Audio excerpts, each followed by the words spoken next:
Okay, our Arlington brunch Amish breakfast is out of the oven. We've let it cool for a little bit so it can finish baking with the steam as it cools. So I've got some of our cran orange juice that we've made. So if you'll pop that open and strain it, we've got our glasses here. So I've had some people ask, what do you do with the fruit when you strain it off? Well, we have a lot of birds out right now. It's been snowing. We had 5 blue jays outside the window this morning. So I've been throwing them the fruit. But with the fruit today, since this is a cran orange, I'm going to take the fruit that's left over after we're done straining, and I'm going to make some cran orange muffins with it and see how that works.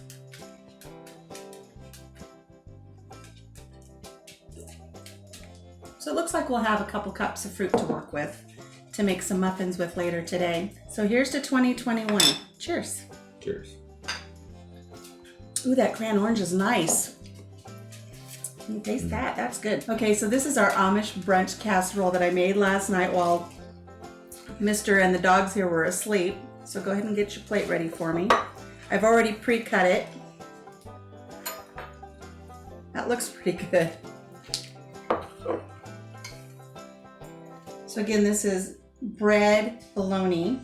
The Amish love their bologna. Some cheese, more bread. Take your fork. And what's this stuff here? An egg mixture on top, and then cornflakes with butter on top. And then in the recipe book, Mrs. Yoder says she likes to serve this with a tomato gravy. Now, the only time I've heard the term tomato gravy used is if someone's Italian, and I don't think that the Amish are Italian. So I'm not sure exactly what she's speaking of when she says tomato gravy.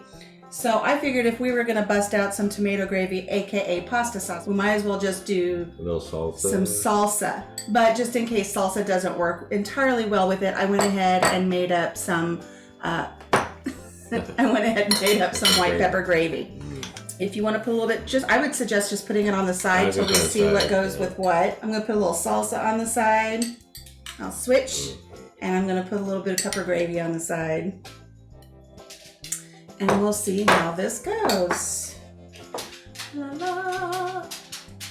Don't dump your stuff.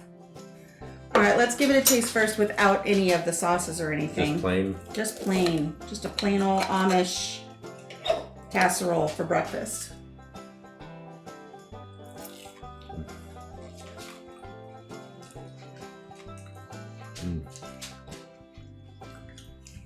That's good. Nice crunch. I would really suggest if you're going to make this, you put the cornflakes on the top because that crunch really adds a lot to it. And try a little gravy. See how the gravy goes. And you know, the bologna's not bad. It's actually got a good flavor. You can taste the bologna, you can taste the cheese. I'm going to do mine with a little bit of white gravy. I wonder why they use bologna. I don't know if it's a cost deal. I don't know, but they sure love their bologna over there. They like a lot. Yeah, a lot of their recipes have bologna in it. So maybe if you know, maybe you can comment. Yeah, comment below. Do you have an Amish community near where you live? And do they have certain preferences that you notice? So we noticed that this Amish community in particular really likes bologna. All right, so I tried it with the white gravy. That was really good. Let's try some with some salsa.